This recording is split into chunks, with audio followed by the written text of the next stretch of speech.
This is the fourth presentation. I hate to call them lectures. This is the fourth presentation in the second year of our education. And what we're concerned with specifically is with vision. And as we have said several times, vision is a word that came into play in Middle English. Now, Middle English pronunciation and syntax was quite different from contemporary English.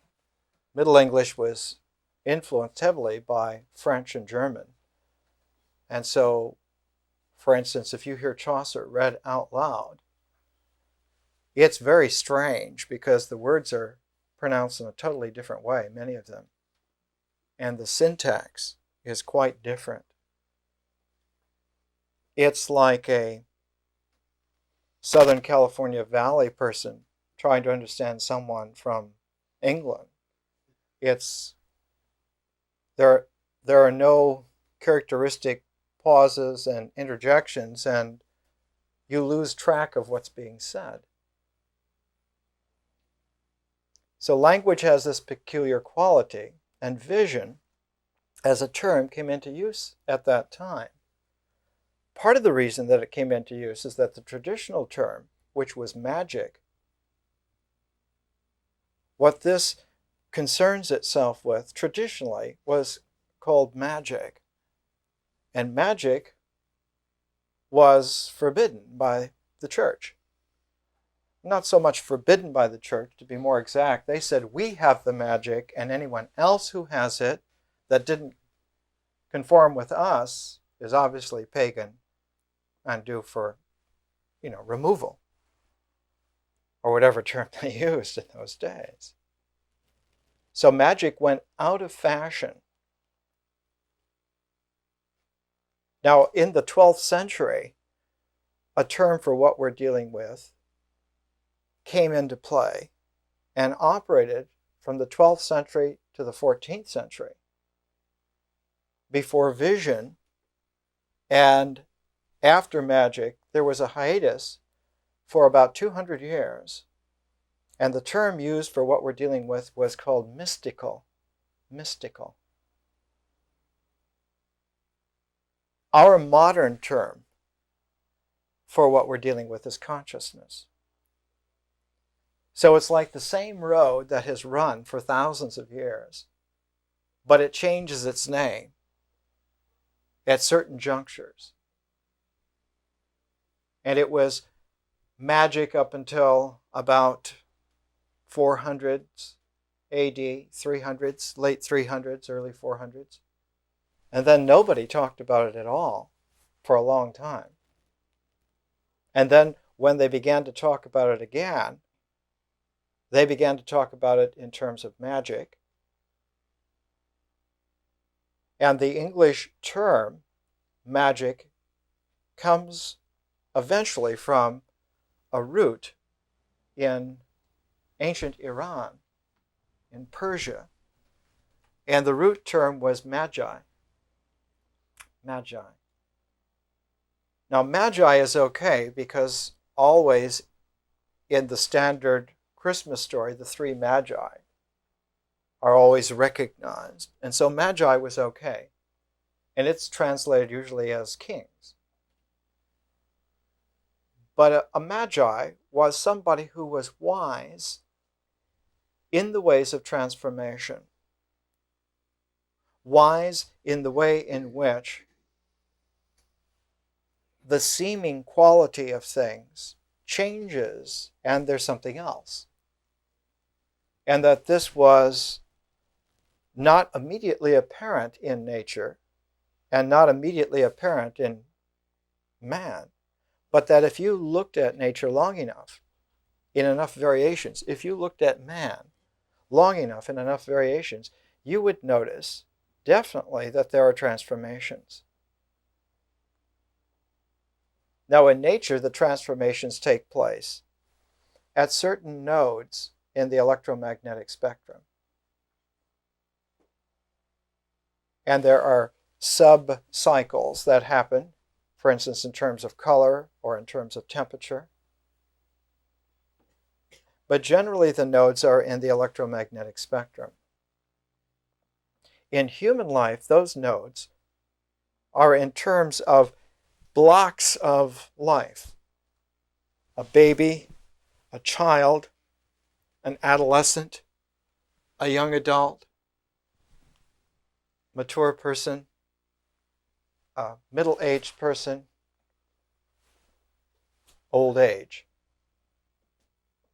death, afterlife, reincarnation.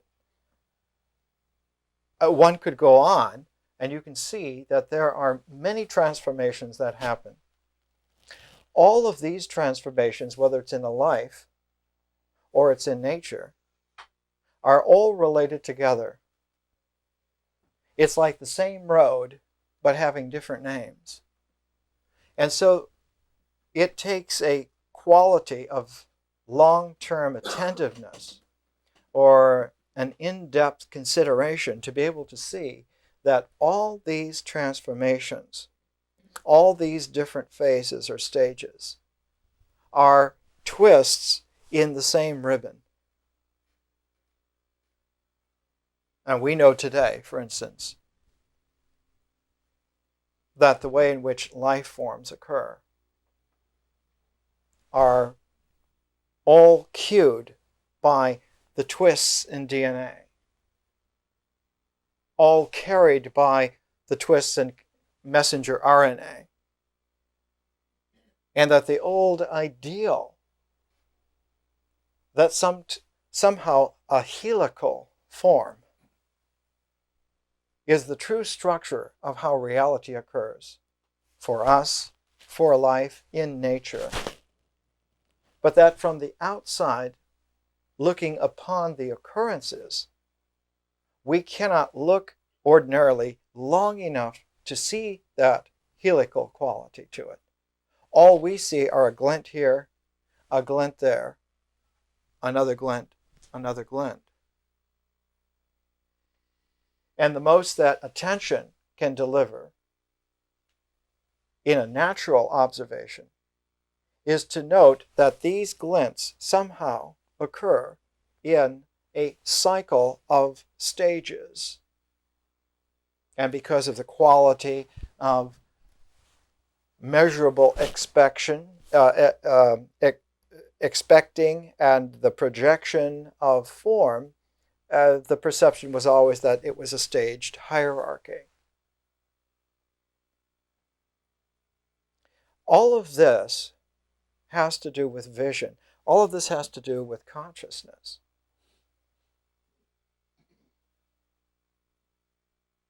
What we're looking at now, vision,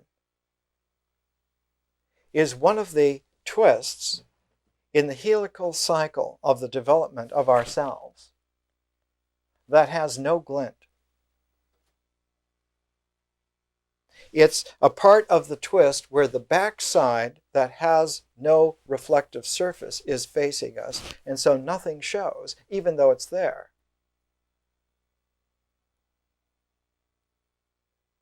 And we've seen in our education that this is characteristic of what we're trying to educate ourselves about, namely ourselves, about life, about how things are. We would like to know. And we found last year when we began that nature is one of those backsides. Nature doesn't show what it is, but simply presents processes in motion, and out of those processes in motion, real objective events and things occur. But they occur when they come out of the matrix of change of nature, when they come into activity. So that movement, activity, action, we found was the first quality of existence. Something exists because it's doing something, because it has a trajectory, because it has a movement, it has a vector, it occurs, it has a glint. And try as we will, even up until the mid-1990s, when we try to look at nature to find out where is the objective thingness of nature, nature dissolves right before our eyes, right before our minds, right before our hands, as we think we have finally got to the ultimate material. It dissolves into further things, and further and further. And the characteristic reality of nature is that it is a matrix of processes that allow for actions to be real and for things to be objective. And somehow they precipitate out of nature. Now, this much was understood as early as about 10,000 years ago. As early as about 10,000 years ago. And the first use that was made out of this understanding was the development of smelting of ore to make metals. And the first ores that were smelted were things like tin and copper because of low smelting temperature. And we know from archaeology that there were copper industries in places like the Balkan Peninsula, what used to be Yugoslavia and today is Bosnia.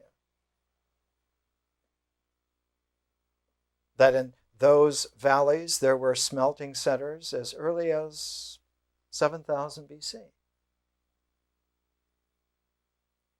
We know that in the high plateau of Turkey, the Anatolian plateau, there were places like Çatalhöyük,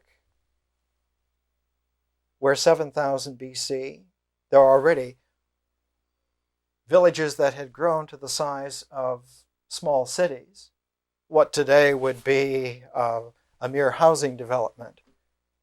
But at that time were the first cities, and they were clustered around and made possible by the discovery that there was a principle that you could take ore, naturally occurring ore, and put it through a process of heat and pressure and dissolving and precipitating out, and you could bring something pure out of nature. You could bring pure copper out of bauxite ore.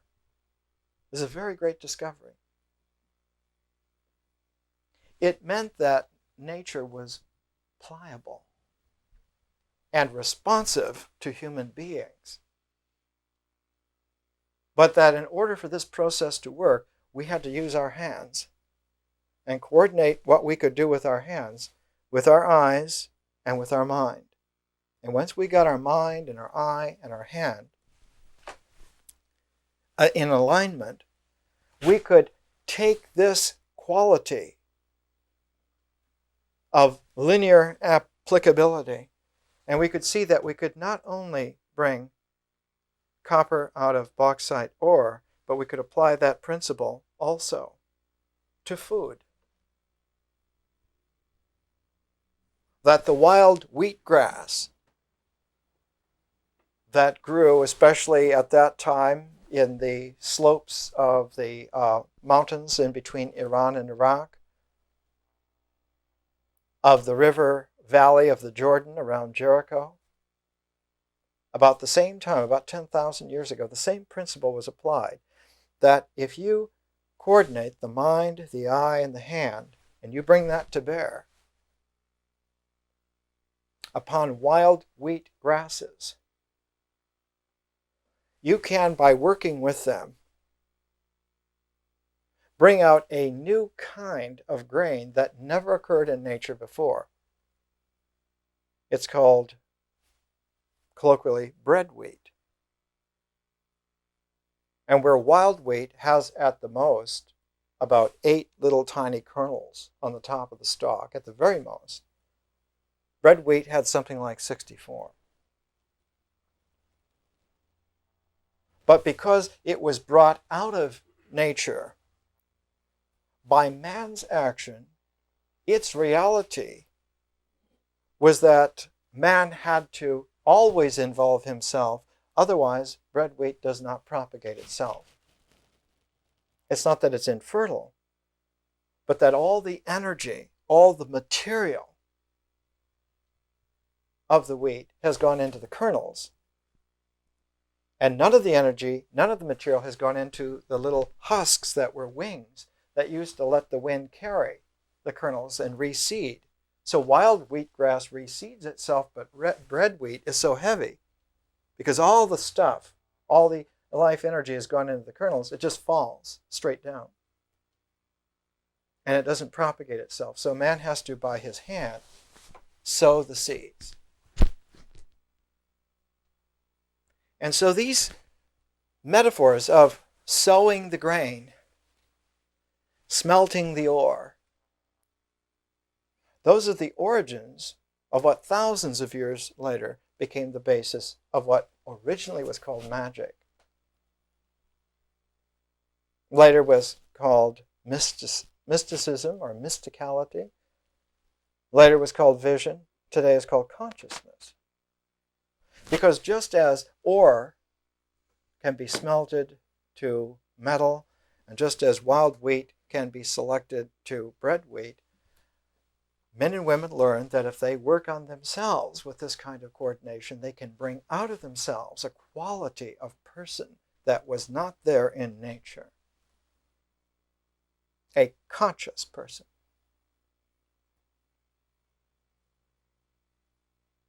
But that this process was not something that you could start and then let go and expect it to go by itself, that it required constancy of endeavor. You had to carry it all the way through. And that if you only went part way and then let it go, what happened was you got very strange combinations. People who were no longer natural, but they were also not conscious. They were partly conscious and partly natural, and that because, to a large extent, these are different energy modes. The energy mode of life in nature is for integration. It's just like gravity. Gravity is the archetypal natural energy. Things tend to come together. They clump, and the clumps clump, and that's why there are stars. That's why there are planets, and not just gas. That's why there's gas and not just ionized molecules, hydroxyls and various things. That's why there are elements and not just subatomic particles. That's why there are subatomic particles and not just some kind of transcendental goo. So just as gravity works, integration works in nature. Life works that way. But consciousness works a different way. It's not natural. And by this, I don't mean to imply, like the question that Sam Gamgee in Tolkien's Lord of the Rings proposes to Frodo, when he learns that he's sort of unintentionally crossed the wizard Gandalf. He says, "Oh, please, Mr. Frodo, don't let him turn me into anything unnatural." So that's that quality. Consciousness comes out of nature, but it's not of nature. And that maybe a more polite way is to say that consciousness is supernatural. Supernatural.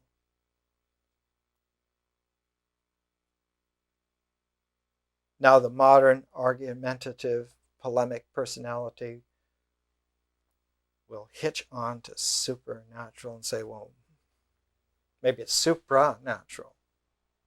Maybe it's less than natural, or maybe it's something else. You can work that out for yourself.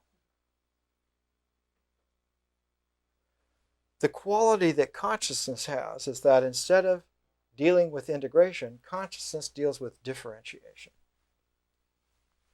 Differentiation. It opens up. Its whole tendency is to open up and to continue opening up. Consciousness loves opening spaces. It loves to fly.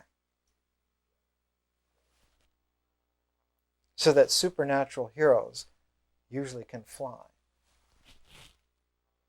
Somebody really conscious should be able to levitate, go against gravity. It's a very interesting, natural way of looking at this. This means that vision is in a totally different energy mode from all of the other things that we've considered. It's different from nature, it's different from ritual, it's different from myth, it's different from symbols. All of those, all four of those, were phases of the ecology of integration. Nature becomes objective in ritual comportment, in activity, action, pragmatic, pragmatos, doing something. So that helical turn, where nature shows an invisible face to us, when it curves around and comes in ritual, we see that something's there. Something happens. Something catches our eye. Something catches our mind. Something that we can hold in our hand. But that process continues, and the next phase is also, like nature, it's simply a process that's not objectively there. And that second twist in that helix, like nature, that second twist is language. And experience comes out of that. So that experience is not something you can grab, but it's a process that happens, and you can understand it if you go with it. If you go with experience, you can understand it. If you dig your heels in and you try to analyze it, what is it? Like the stuff of matter, it keeps vanishing right before your hands, your eyes, your mind. You can never quite get what this experience is. In other words, its identity is elusive. But if you flow with it, if you get into it, you can modulate yourself and you can learn. And language twists again, and what comes out of that? Just like action posits objective things, existence out of nature, what is posited objectively out of language is mind.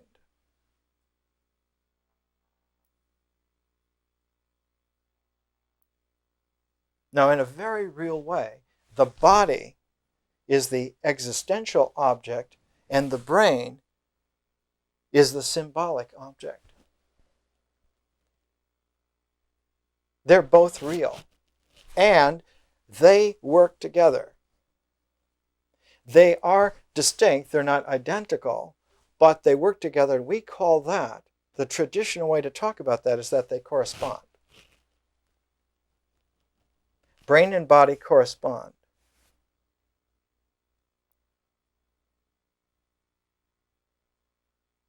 And to the extent that someone develops language, to that extent the correspondence between brain and body can be improved. And in fact, when one brings this kind of alchemy of the alignment of mind and eye and hand together and directs this to the mind can be distilled, just like smelting ore to make pure metal, just like hybrid selecting of wild vegetation to make civilized foodstuffs. The mind can be distilled, and out of that can come consciousness. And that's where we are now. So that consciousness is another turn of this helix, and it corresponds to nature, and it corresponds also to language. So nature, language, and vision all have a correspondence together. they have what we would call, what has been called, about 2,500 years ago, a Chinese philosopher, Chinese thinker named Lao Tzu said, he used some Chinese words that the best translation is that correspondence works by similarity, not by identity. Similarity rather than identity. So that when you're in a process, when you're in a flow process, the intelligent way to navigate is by correspondence similarities, and when you're in objective things, by identities. And that in a way, when one is intelligent about this, sensitive about this, and we don't mean super intelligent or anything else, just basically streetwise about life, you can learn a lot just by beginning to be aware of where you are and what modes work in whatever phase you happen to be.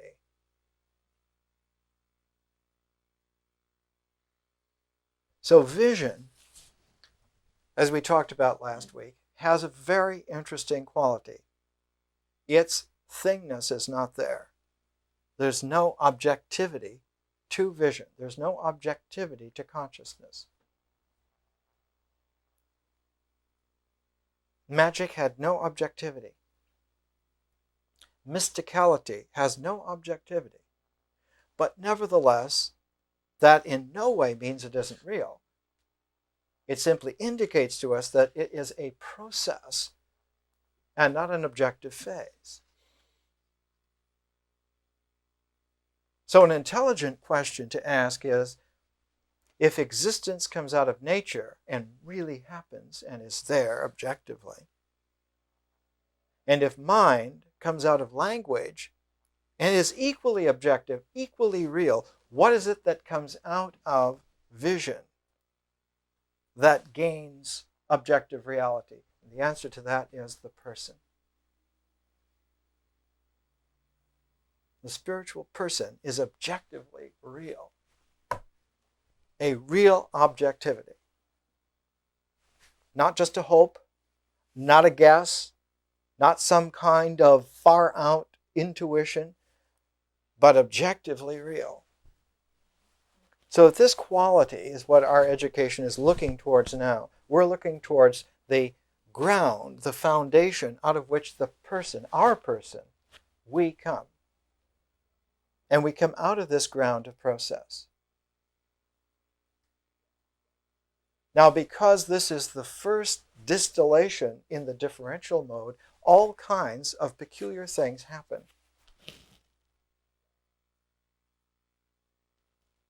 And the traditional saying is, when these strange things begin to happen, you should be glad that you're having such problems, because it's an indication that something's working.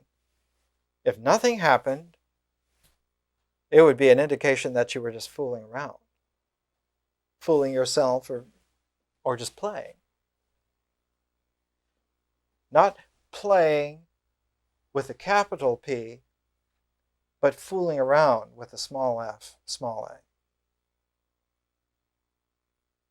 Because we'll see that play also has its quality. And just as the play in nature gives a cue for the play in language, the play in language gives the cue for the play in vision. Now, in language, play is imagination. The play is imagination. But in vision, the play is not imagination, but memory. Memory.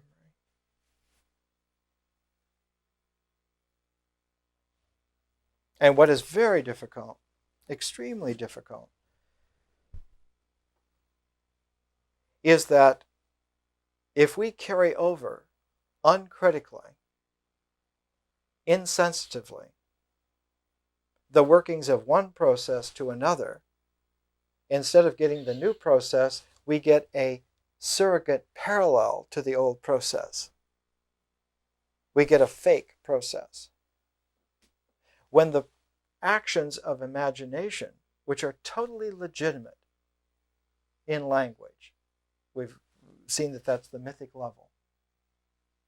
In myth, imagination is very real, is the modus operandi, is the way that it works. But if you carry imagination over into vision, instead of getting a viable process, you get a non-viable process. And the non-viable process that happens, it's been given the name most beautifully, projection. The psychological process of projection. Imagination working in our brain, in our mind, is very good. But when we project out onto something else, onto someone else, and use our imaginative process and principles and apply it to someone else, to other people, to other things, in this projective way, all that comes out of that is illusion. Even if you were right on, it would still be an illusory process.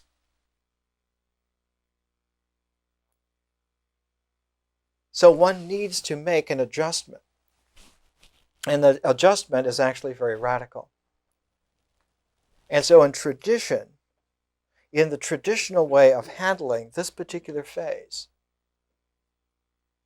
of showing that consciousness works differently from language, vision works differently from myth, one convenient way is simply to say that there's a mythic language and a magic language. It's traditionally one of the easiest cinch points on this. If one is speaking in a mythic language, you're speaking with a referent to your words, which eventually goes back to nature and natural processes. Imagination is healthy when it's imaginative in terms of natural processes.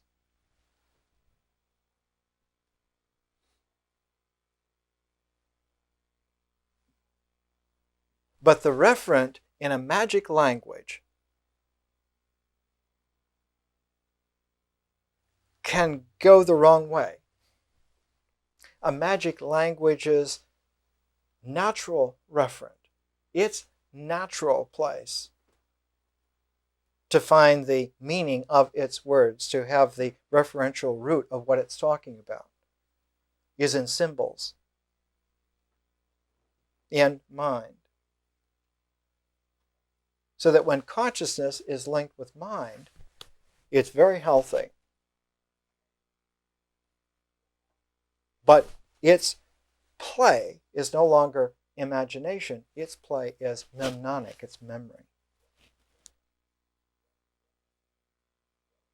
But when this surrogate imitation happens, memory does not happen. The process of memory doesn't occur. Instead, the activity known as projection occurs.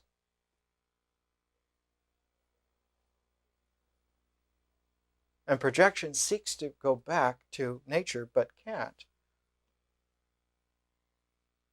because it's already in the differential form. So what it goes back to is a metaphysical approximation of nature, a metaphysics, some kind of doctrinaire understanding.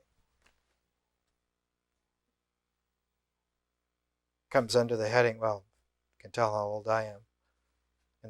In the universities in the 1950s, it was not 1915. In the 1950s, it was known as the Achtung principle. And because we were, fancy undergrads, we called it Achtung suckers. If you listen to the doctrine of the party in power, then you will be okay. You'll understand us. We'll understand you. We won't kill you. But if you cross us, will have to take control of your territory. In this way, a metaphysics can be characterized in a very derisive way, and we used the term last week that Madame Blavatsky came up with. She called it metaphysling. Daydreaming up some kind of universe, some kind of principles, and then thinking that that's the way things are and projecting it out on everything. Well, that's the way it is. It never is so. Why? Because the integration process, when it completes that quaternary, when it goes through nature, ritual, myth, and symbol, when the wave of nature comes all the way in to the mind, its waves crest upon a beach of a point of no dimension. Not only that the buck stops there, but all integration comes together there. You can call it a realization. You can call it the soul. You can call it the deep self. Whatever you would like to call it. Ancient Hindus call it Bindu, the vanishing point of the mind. Modern astrophysics calls it the black hole, where all integral energy comes into such condensation that not even light goes out again. But taking a cue from 1990s astrophysics, one of the most sharp minds on the planet currently, Stephen Hawking, discovered in the mathematics that around a black hole just outside of it occurs a kind of a radiation called, in fact, from his discovery of it, Hawking radiation. And it always occurs in charged pairs of particles. And somehow it comes out of the black hole. It's the only thing that comes out of the black hole, Hawking radiation. And that this is like a little tab. It's like in the huge dictionary of the mysteries of nature, this is a little tab in one of the pages, and if you open it to that page, you find that this is similar to the mystical clues that men and women throughout the last several thousand years have found. It's very similar to the discoveries of consciousness, especially in the last couple of 100 years, 200 years or so. It's very similar to the way in which visionaries, men and women, really honing in, discovered that this resonant quality of differentiation actually happens, actually occurs. We ourselves are proof of it. We do not think because we are. That's actually a non sequitur. That's logically a non sequitur on several different folds. There's an excluded middle called realization that is completely ignored. No. That's a geometric metaphysic fantasy.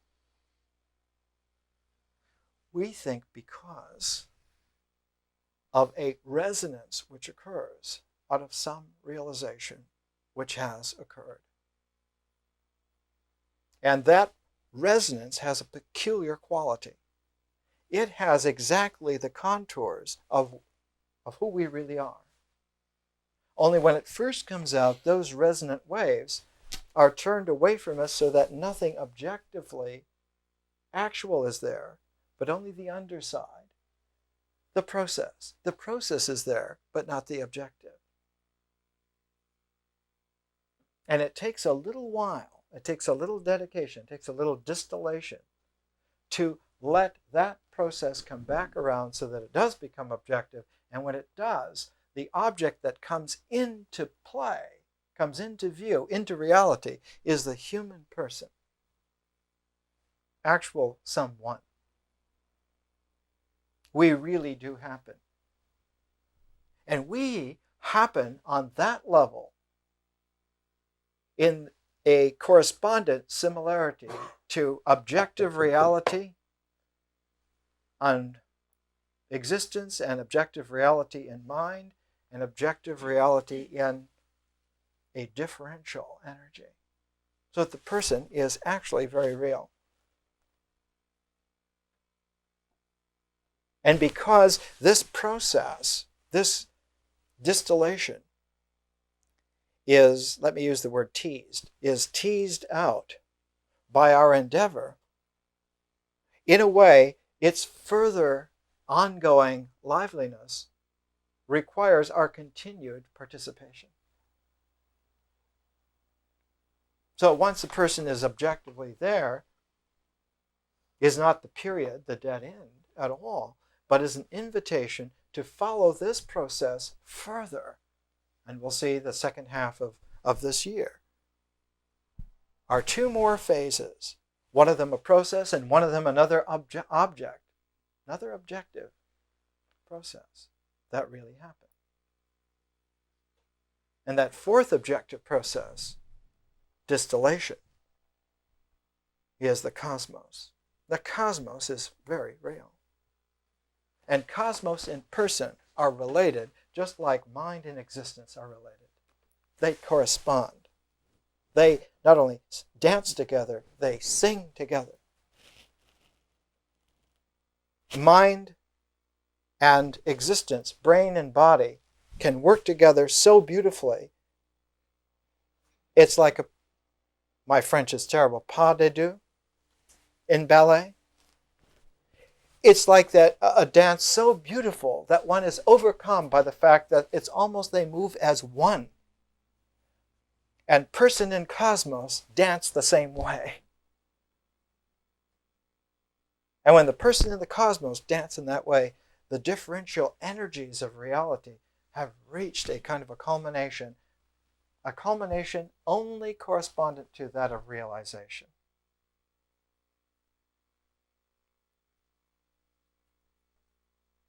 As Lao Tzu says in the Tao Te Ching, he says, I don't know what to call it, but it seems like heaven's energy itself.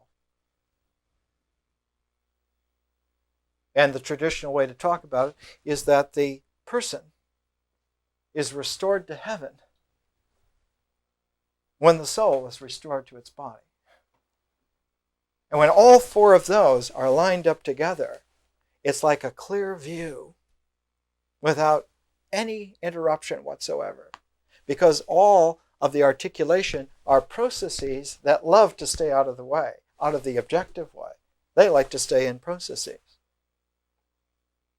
And by allowing for that helical quality to have its fullness, processes being invisible and objective manifestations being exactly what they are, reality lines up just like a life DNA helix and works. And that flow is what Lao Tzu called qi, the flow. And that the energy flow is not just one energy, but it's a pair of energy modes, the integral energy mode and the differential energy mode, known as yin and yang. And when those two energy modes are allowed in a complementary way to braid freely, qi occurs. Now, we talked last week about how identity, the insistence on identity, is an egotistical projection. Egotistical projection. We use the example of a page. That one of the traditional phrases, ideas that has been used is that when the human being comes from birth, that they're a blank page, a white sheet, a tabula rasa, nothing written. And other people contend, well, no, you're reincarnated and you have all these capacities, you have all these past lives.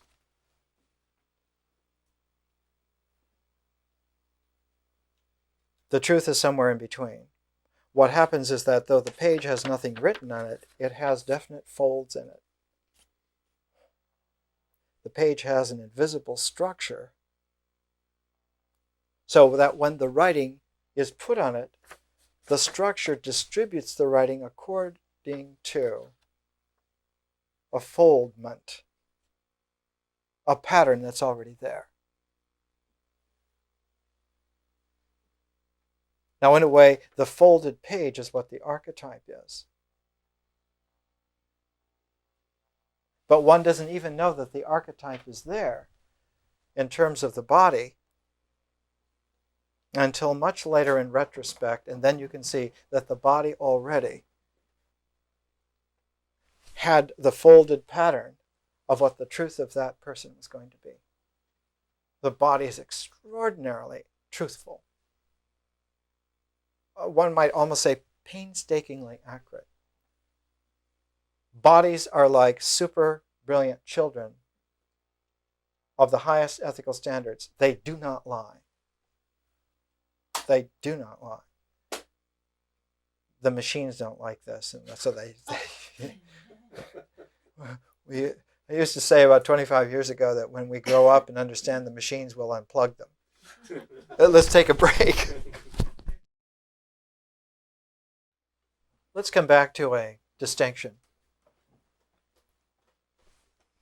And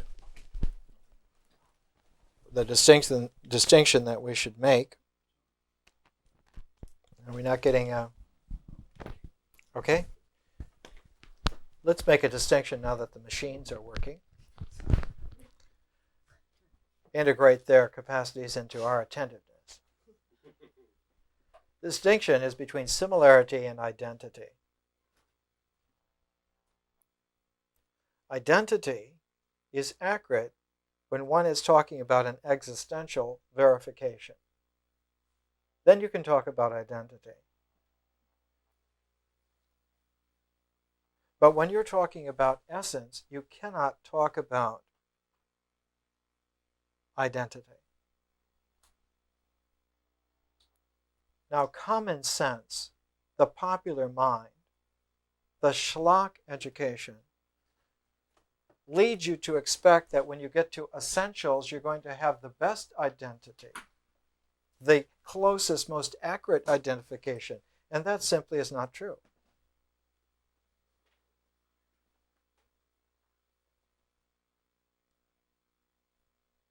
This misled whole generations of men and women in the past, many times over.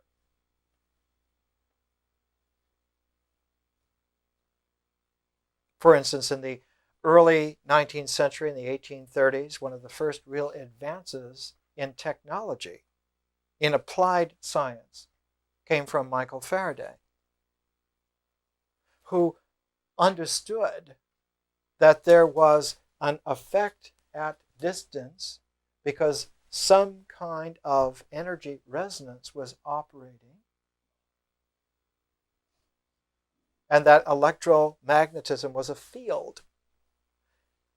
And the true conception that electromagnetic energy operates as a field and doesn't need to have physical contact to work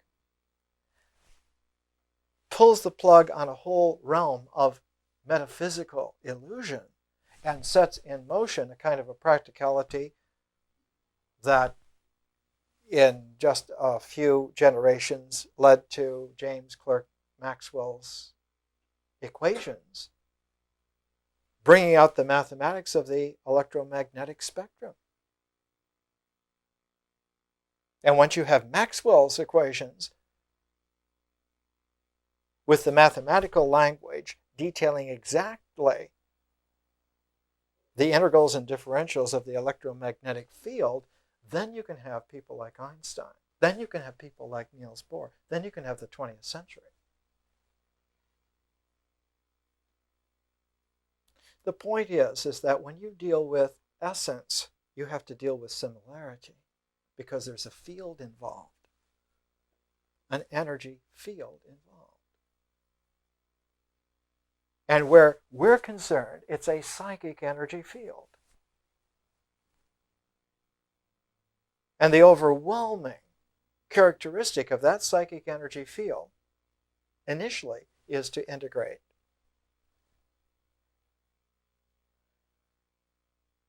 But after integration has occurred, it's like a flip-flop. Its tendency then is no longer to integrate, but to differentiate. And if you're acquainted already with similarity as a basis of veracity, and not just identity, on the basis of similarity, one can then begin to understand how correspondences can happen, even though there's no ostensible causality. That gives us a leg up on a whole realm of problems and life and, let me just use the childish term for it, goodies. There are all kinds of goodies that become available, which were not available before. Now, very few people have the wonderful, homey storytelling quality that Michael Faraday had. He used to lecture every Friday night in London to a group of men and women who would come in off the street, and he would just dazzle them not by his fantastic pyrotechnics, but by the plain, blunt, almost street English of the time, and the uncanny forthrightness of a simple person.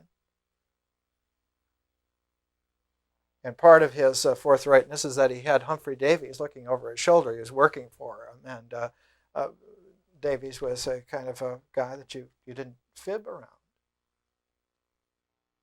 You have to have somebody who can say it just plainly, not in fancy talk, but just plainly. So the plain way of saying this is that vision is a differential energy that founds itself on similarity and functions by correspondence. And that if you carry over the way in which integral energy happens in terms of language, in the vehicle of imagination, it's going to give us a problem in that we will have a projective illusion which we take to be real. And there's no way, once we're in that, to tell ourselves or for anyone else to tell us that we are trapped in that kind of a situation. There's no way to self-check oneself. That's not a double negative. There's no way to double-check oneself once that kind of process has been entered into. Why? Because the verification level would be in the mind, but the mind in its veracity works by similarity and not by identity.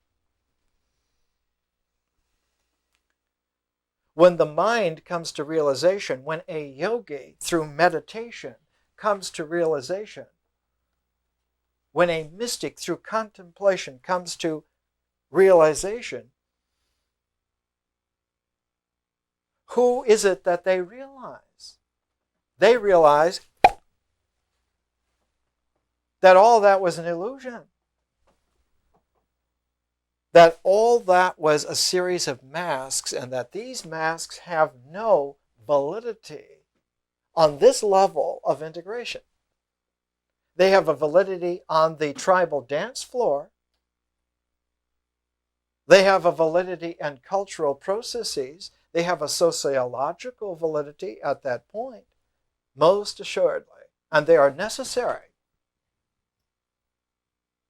But in the mind, you have to drop those masks. And when you do, you realize that there's no identity, but a universal similarity.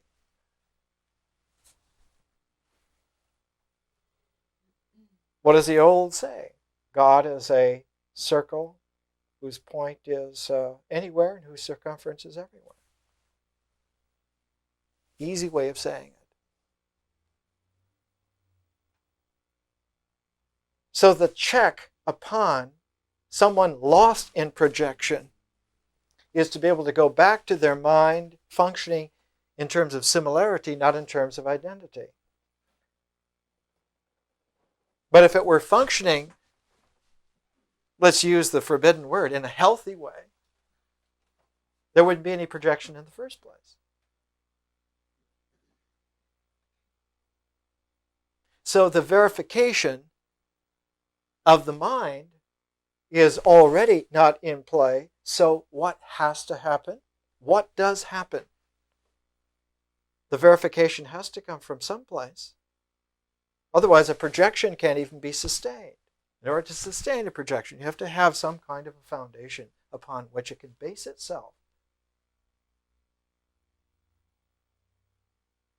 So it goes back to the next objective phase. It can't find any basis in language because language is a fluid matrix of process. So where does it go? It goes back to ritual. And so an imaginative, metaphysical illusion, in order for its verification, goes back to ritual. And that's how you get black magic.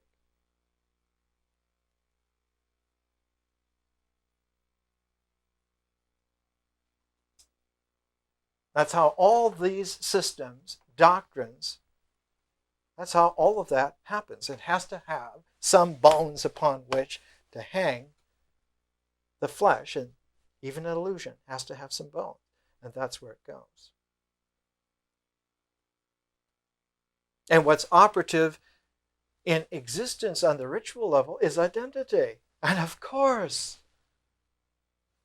then using that kind of a foundation to justify this kind of projection, the projection plus the identity verification of existence creates a nice little knot called the ego.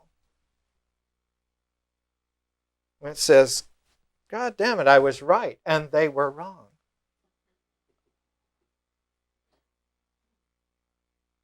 And because you have an unlimited checking account of veracity, which cannot be challenged, they're all wrong. Or as many as you care to single out. And you are never wrong.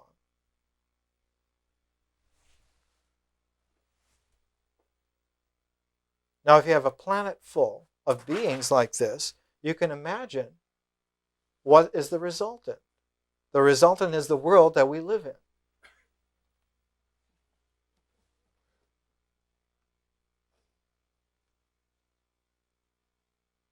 It's kind of a deconstructionist Disneyland, where everyone has their private ride, and they can charge you whatever they want for you to take their ride. It's a new form of Forbidden Planet. We are the Krell. Id, says Walter Pigeon. So there's a peculiar kind of a pretzel here. It's a kind of a convoluted twist that one has to be, let's face it, uncannily brilliant to untangle it. Fortunately, we don't have to take that tack. You don't have to untangle everything yourself. Not everyone knows how complicated video camera 700 line inch resolution works, but anyone can unplug it. All you have to know is where the power source is and unplug it. That's why it's called realization. The whole thing collapses, leaving not only little black soot, but nothing. That doesn't just collapse and leave the ruins of an illusion. It leaves no trace whatsoever. One of the qualities of meditation, of prayer, of contemplation, is that one can get as fine as you need to get. And one can see that not only is the room empty, but there's no room. There's not even the need for a room.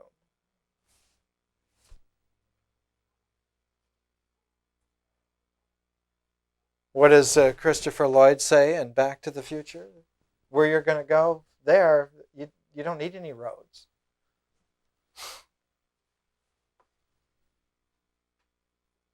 That's called the deep self, or called the soul, cosmic soul.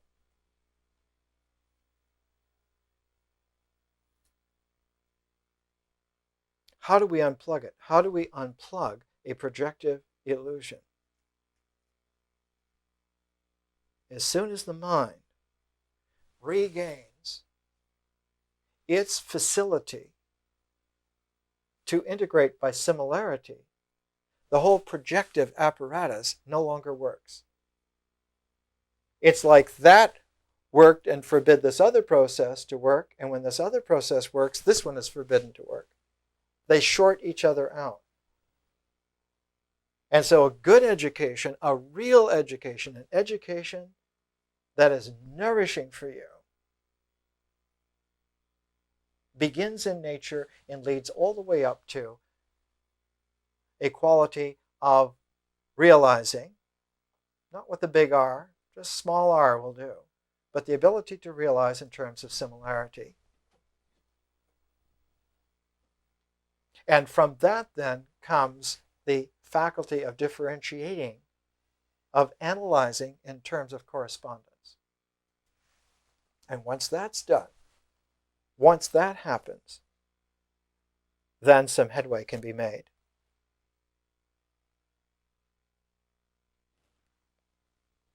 First distinction, vision is not dreaming. One of the best seminars that Carl Jung, ever gave was a series of seminars in Zurich from 1930 to 1934. He spent 4 years on it, like Michael Faraday, lecturing every Friday night, lectured every Friday night. They're published here in the Vision Seminars in 2 volumes. They'll be in the Bollingen series in another year or so, republished. They're the visions of a woman. And Jung gives a differential analysis by correspondence of these visions. But he says to the audience, to the people there in Zurich, a very sophisticated collection of men and women, he says, just go along with the investigation. Let's not dice it up. Because as soon as we bring that energy into play, the dicing up, the insistence on identifying whether this is so or not, will destroy the whole process of correspondence by similarity and bring in this egotistical knot. And sure enough, in 1934, in the spring, the inevitable happened. It was deferred for 4 years because it's a very sophisticated audience. But sooner or later, people say, well, let's check on it. Is this true? Then it just dices it up. And so Jung, being, even by 1934, extremely careful about the veracity of psychic flows, just simply stopped. Folded the notes and just then stopped. That was it. But he makes the point in here that you can bring in the requirements for identification when you're dealing with dreams. But visions are different. Dreams are an integral energy. Visions are a differential energy. Visions have to continue to open out to be understood, whereas dreams come together and integrate, and that's when they're understood. You realize dreams, but you have to live out visions to find out what they're like. Now, this is a very peculiar kind of a process. And by prematurely insisting on getting it right ruins the whole show. It doesn't happen.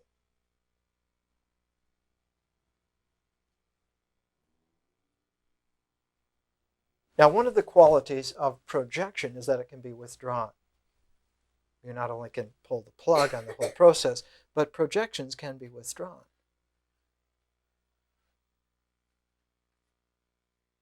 It's true that it's touchy because they can be transferred.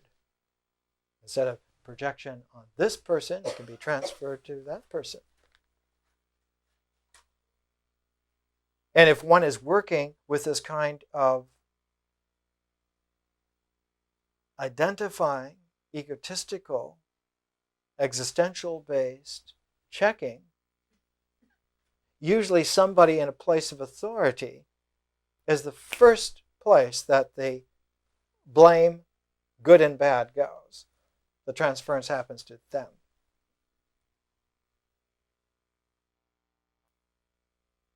First rule in any analysis: do not be a target for the transference. How can you not be a target? Don't stand still.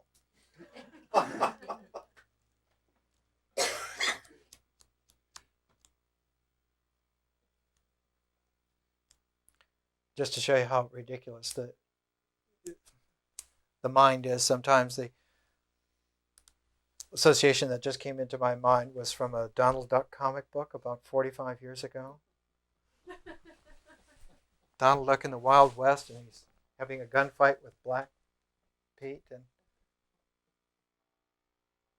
Black Pete is saying, stand still so I can shoot you. And Donald says, move around so you get in the way of my bullets. it's the perfect mismatch, right?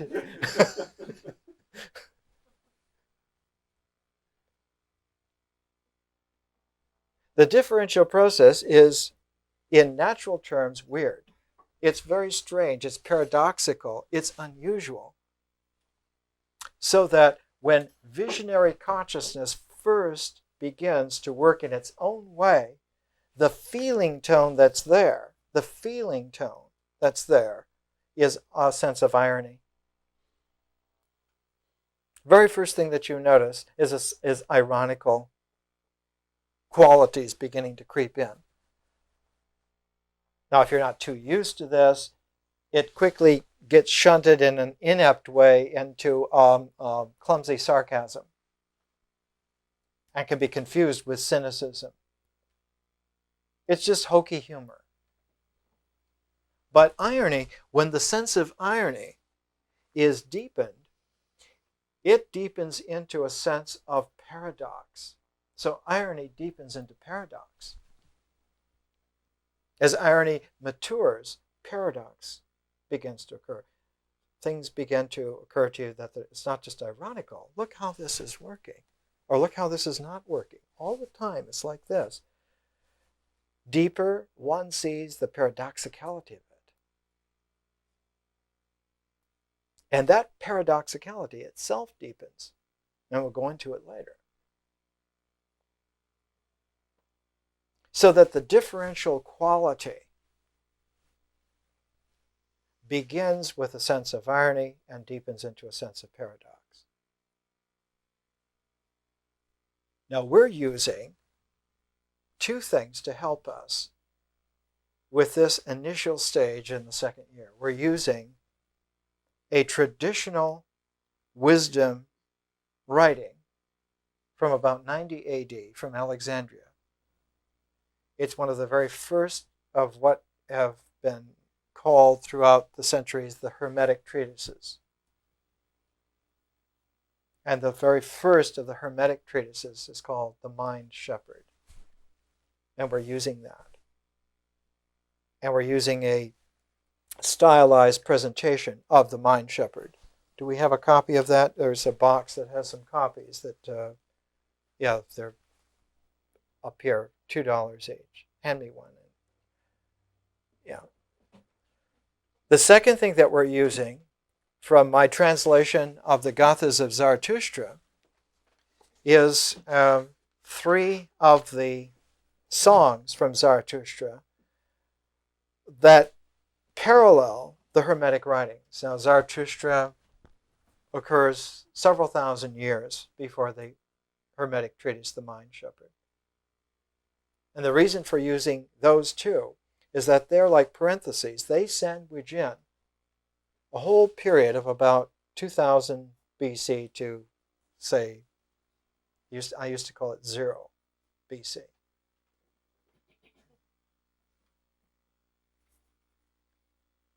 These two documents are at the beginning and at the end of a whole 2,000-year period, because we're at the end of a second 2,000-year period.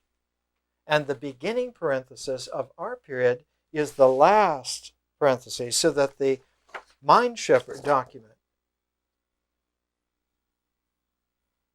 2,000 years ago was the concluding of a whole 2,000-year time period, but is the beginning of our 2,000-year time period. What's at the end of our time period?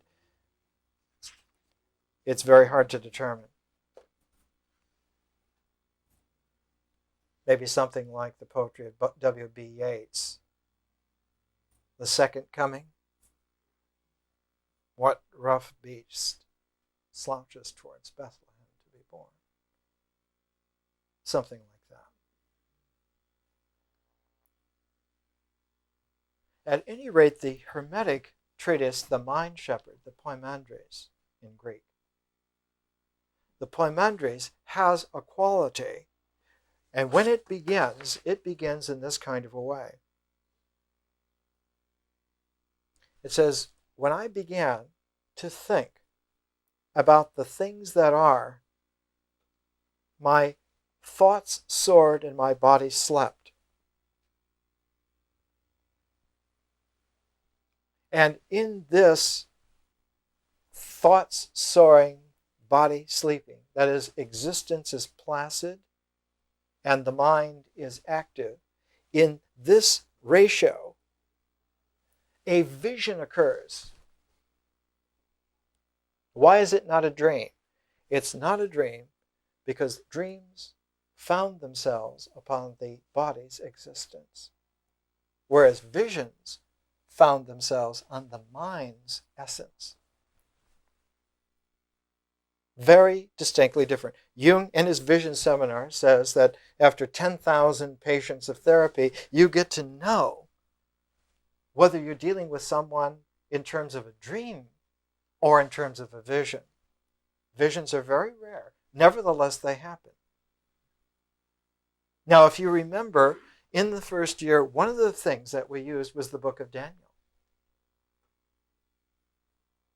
And that the book of Daniel was actually a dream workbook for the Essenes, written about 160 BC.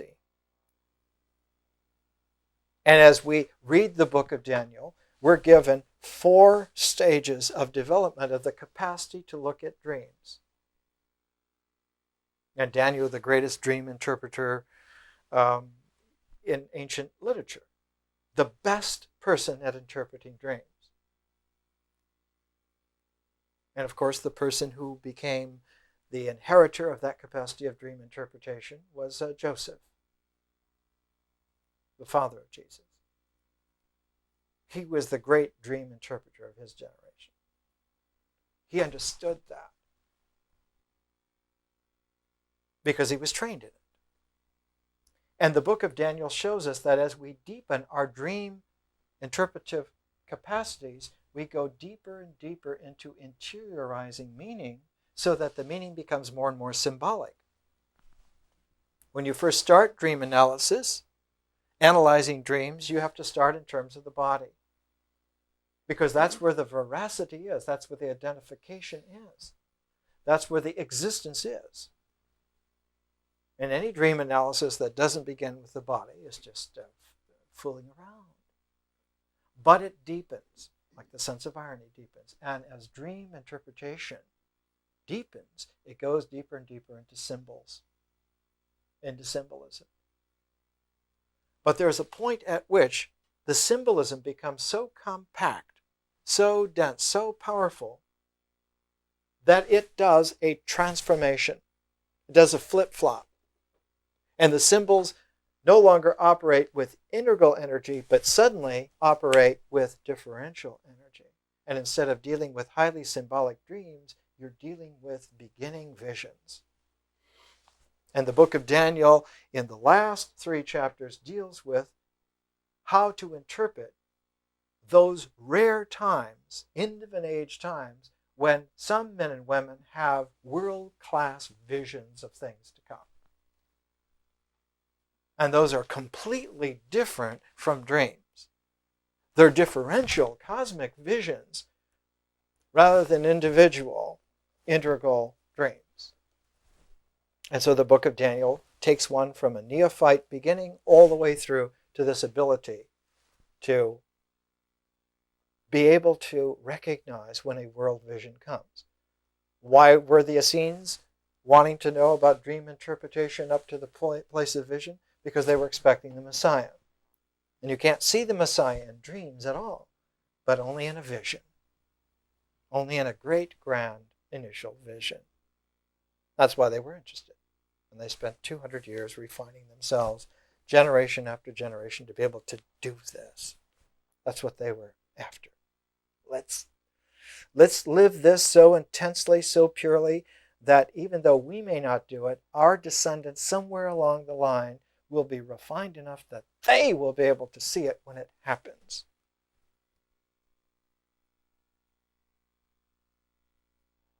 Now, the Mind Shepherd treatise, written about 90 AD, comes about 3 generations after that world-class vision.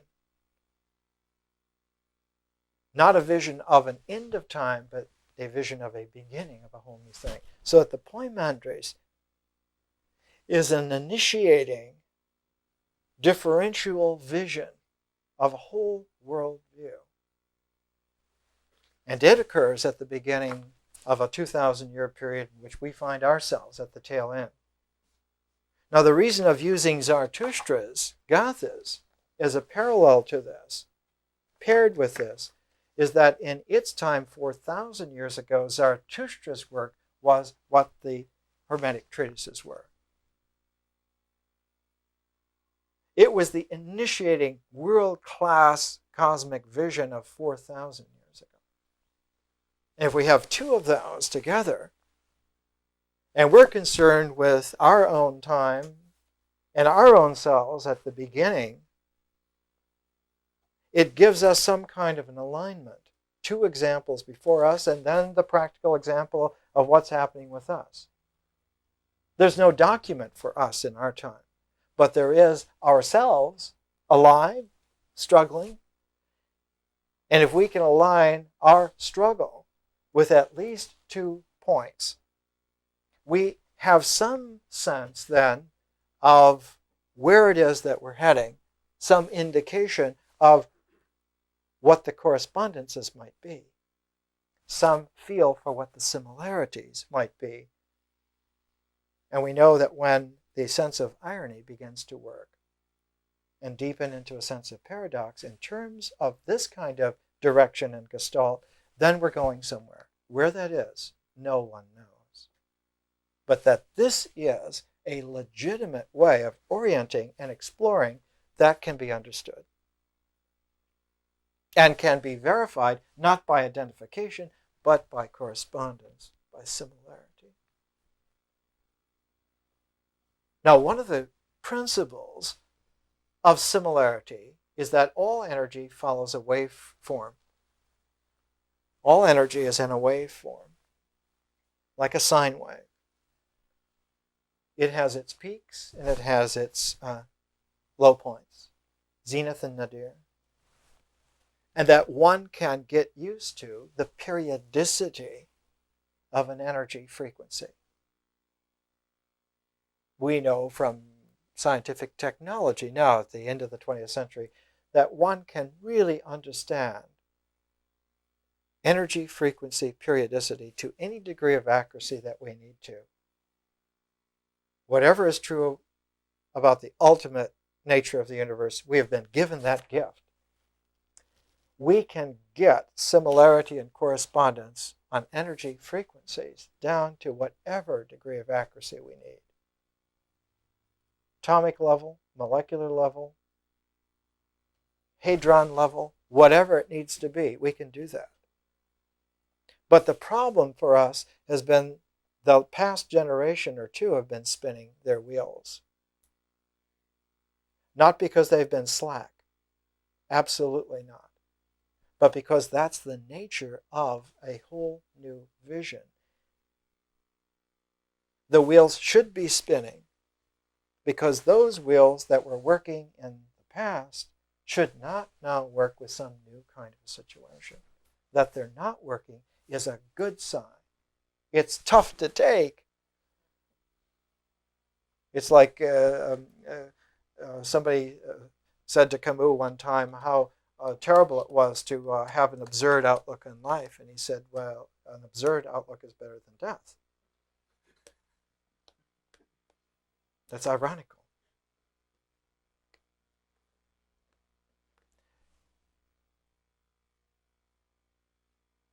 This quality of spinning the wheels for a couple of generations is exactly what happened 2,000 years ago and exactly what happened 4,000 years ago. That's what the Gathas of Zarathustra are all about. That's what the Hermetic treatises are all about. That's their whole point, is that they come after several generations of people spinning their wheels, not because they were slack, but because they were really trying and still nothing was happening. And already in Zarathustra, 4,000 years ago, one sees the uncanny waking up that one is dealing with a differential visionary energy that's new. And the reason why it's unknown is because it's new. And so it's not there in terms of any content, but it's there definitely in terms of the folds and the page. So that one has to stop reading the print, large or fine, and look at the folds on the page. What is the structure of the vision? What is the structural context within which the vision is happening? And that's the indication. Now, teasing out of that some kind of meaning, some kind of language that could speak to that, that's very difficult. That's extremely difficult. So that next week, we start with a whole new pair. We let go the Hermetic Treatise and the Gatha of Zarathustra, and we bring in a second pair. Why do we bring in a second pair? Because we learned in the first year that if we take a single book as a text, we fall into all kinds of problems of assuming some kind of doctrinaire authority for the text. There's a whole shopping list of flaws and errors in that process. One of which is enunciated by one of the Ghostbusters, where he says print is dead. There's even that. But by pairing books together, by pairing texts, we get an uncanny kind of tool that we can use, because paired texts still work. It's like a tuning fork. And it keeps us from slipping into thinking that one book has got all the authority, all the answers.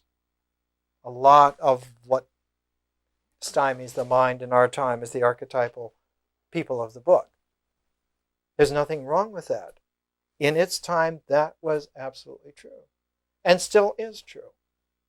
But a new visionary expression of it, a new glint on the helix of it, has to begin from scratch. And it may be, and it usually is, that one later comes to understand that the traditions were true all along. And we're still in those traditions still. But you can't assume it at the beginning. To assume it at the beginning without having gone through the differential struggle to make it so for yourself is actually a form of projection in itself. The civilizations have disease just like human beings, just like cultures. That's how you get things like the Third Reich. They're civilization scale diseases.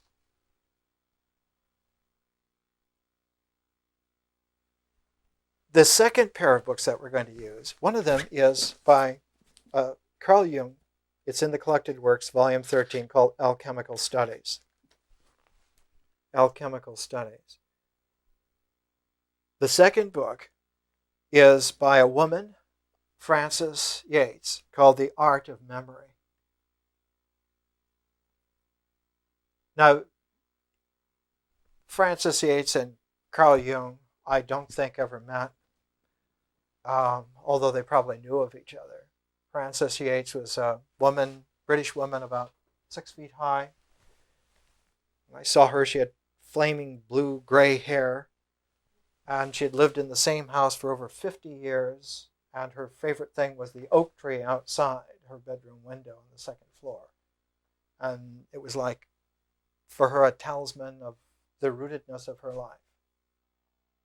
And she and her sister would have these great conversations about how great it was to have this kind of talismanic mentor of the oak tree to grow up with and live with. And she was a scholar at a place in London called the Warburg Institute. And the Warburg Institute was set up by a man named Abby Warburg. The Warburg family were the great industrial financial people in Germany before even the First World War. And Abby Warburg, being the eldest son, was due to inherit the authority of the family financial empire, except he wasn't interested in that. He wanted to read books about esoteric things. So he made a deal with his younger brother, which sounded very good to the younger brother at the time. He said to the younger brother, if you will just buy me the books that I want, I'll let you run the family fortune. I mean, it sounds like Arabian Nights' wish, right? Abby Warburg, when he died, had 75,000 books. Expensive books. I'm talking about rare books. And he bought everything that he could conceive of that he liked. And eventually it became one of the greatest libraries in the modern world. We're used to thinking that because there are 4 million volumes at UCLA, it's a great library. There isn't anybody who commands the totality of UCLA's library. But there are some people who can master 70,000 books, and they're really formidable, and Frances Yates was one of them. She's really somebody. And her book, The Art of Memory, traces this incredible way in which theater, drama, evolved from Greek tragedy, Aeschylus and Sophocles, all the way through the Middle Ages, into the Renaissance, into Shakespeare.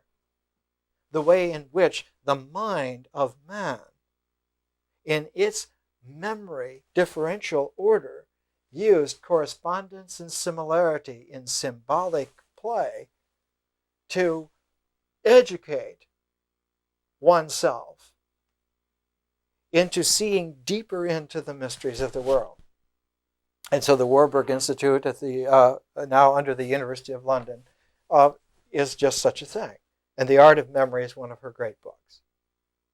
We're pairing that with Alchemical Studies because the 5 essays collected together by Jung in Alchemical Studies deal with transformation. Not just with how change happens, but how whole patterns change. Nature is a matrix of change, but magic is a matrix of patterns changing. In the Jung book, Alchemical Studies, they're so difficult to understand that we've portioned down each of the 5 sections on a sign-up basis so that 2 or 3 people here in the group will independently read what's there and then talk with each other from time to time, and then just give a little précis of what you found. This ensures that what we talk about in terms of the book, Alchemical Studies, is not too highfalutin, because the people who are doing the reading are going to have just enough time to get just enough smattering of things to be able to tell it to the others, and they're going to be able to hear just that much. Whereas I've been working with this stuff professionally for 30 years, and if I say something now, I get to a situation where I would like to spend about 14 hours just giving some background so we can see what is really going on. It's no good. It's useless. We don't have that much time. So this is a way of using something that's necessary at this juncture without co-opting my baggage into your education. Because part of being a differential teacher is totally different from being an integral teacher. An integral teacher has to always be there for you. A differential teacher has to always not be there for you when there's something that you need to have for yourself.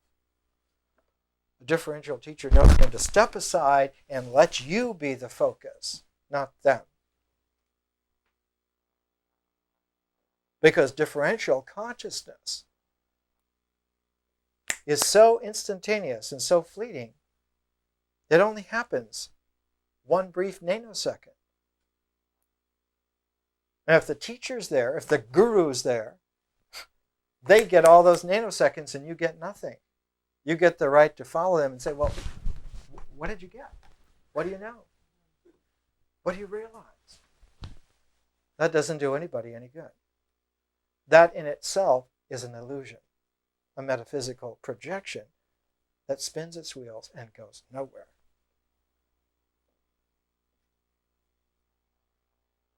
You can't buy enough Rolls Royces and line them up and make that worthwhile.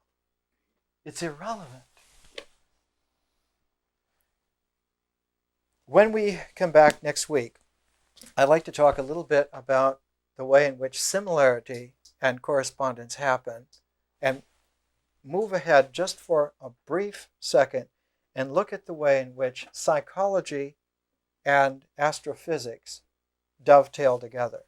Because one of the great visions of our time is that if you go deep enough into the hidden recesses of the human psyche, you will come out in those far deep depths to the farthest fringes of the actual universe.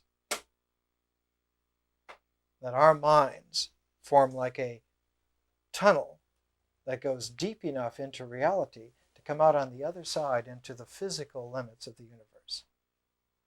There's a profound vision, and it's a vision which Jung had in his life. And in the German version of one of Jung's great books, it's always printed with it. But in the English language translation, it was never allowed to be printed with it. In fact, it was not even printed originally. It's not in the collected works of Jung. It had to be printed as a separate volume with a different color of binding and not even called in the collected works of Jung. Why? Because it threatens a lot of very powerful authoritarian value structures that operate very effectively, gathering not only shekels but disciples still by the hundreds of millions. It's all right if you have one copy for research purposes only for yourself, but you can't translate that onto a world-class basis and have everybody speculating.